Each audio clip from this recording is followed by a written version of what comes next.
Welcome to metro ఉదయం news. జై భీమ్ రాష్ట్ర అధ్యక్షులు మందల భాస్కర్ పిలుపు మేరకు కేంద్ర హోంశాఖ మార్చిలో అమిత్ షా పార్లమెంట్లో బీఆర్ అంబేద్కర్ పై అనుచిత వ్యాఖ్యలు చేసినందుకు బీజేపీ పార్టీ కార్యాలయాల ముట్టడి కార్యక్రమాన్ని కరీంనగర్ జిల్లా హుజరాబాద్ నియోజకవర్గంలోని మాల మహానాడు నాయకులను ముందస్తు అరెస్టు చేయడం జరిగింది.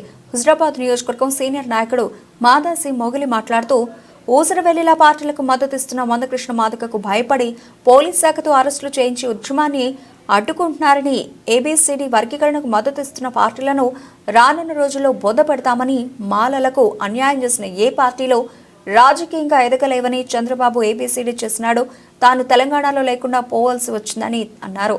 హుజరాబాద్ ఇల్లందుకుంట జమ్మికుంట వీణవంక పోలీస్ స్టేషన్లో బోగన్ చిరంజీవి, తాడం దిలీప్, ఓరం అనిల్, పోతుల సురేష్, తప్పిడ రమేష్, ముదమల్ల రవి, శంకరి రమేష్, కర్ణె నర్సయ్య, ఓరం శ్రీనివాస్ స్వామి తదితరులను అరెస్ట్ చేయడం జరిగింది.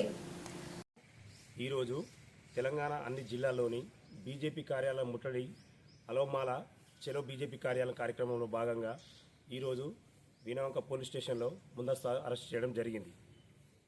ఏబీసీడీ వర్గీకరణకు వ్యతిరేకంగా కేంద్ర ప్రభుత్వం తీసుకున్నటువంటి తప్పుడు నిర్ణయాల కొరకు మేము తెలంగాణలో ఉన్నటువంటి మాలనమే కాకుండా ఆంధ్రప్రదేశ్ కావచ్చు, భారతదేశం మొత్తం మీద ఉన్న ఎస్సీ ఉపకులాలు ఎన్ని ఉన్నాయో అన్ని ఉపకులాలు కూడా ఈరోజు ఏబీసీడీ వర్గీకరణను వ్యతిరేకిస్తున్నాయి.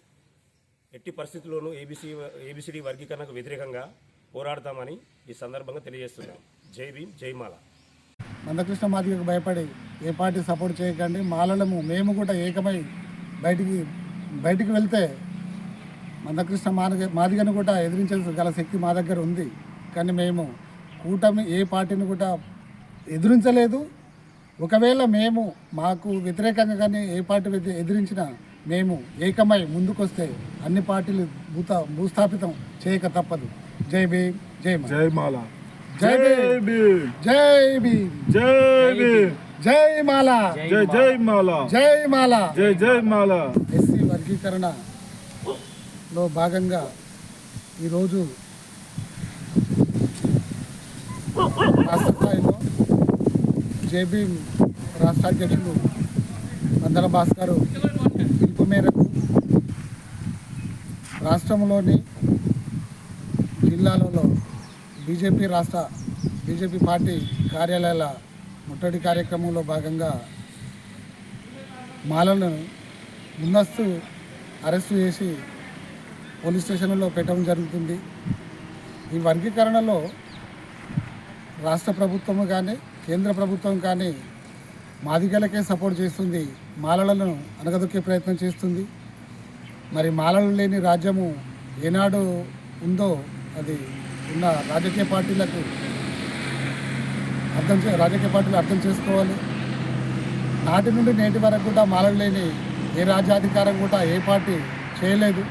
మాలల ఉద్యమకారులు మాలలను అనగదొక్కే ప్రయత్నం చేస్తే ఏనాడు కానీ ఊరుకుండే ప్రసక్తి లేదు. ఒకవేళ మాలలను మొత్తమే కంప్లీట్ వర్గీకరణ పేరుతో రిజర్వేషన్ను ఎత్తివేయాలనే ప్రయత్నం చేస్తున్న పార్టీలకు బుద్ధి చెప్పవలసిన అవసరం మాలలపై ఉంది, నాయకులపై ఉంది. ఒకవేళ రేపు ఏ పార్టీ కానీ ఏ నాయకుడు కానీ మాలలను ఇదే విధంగా అరెస్ట్ చేయాలని చెప్పి ప్రతిభూనితే మాత్రం రాబోయే రోజుల్లో ప్రతి ఒక్క పార్టీని భూస్థాపితం చేసేంత వరకు ఊరుకుండే ప్రసక్తే లేదు. మాలలను అనగదొక్కే ప్రయత్నం చేయక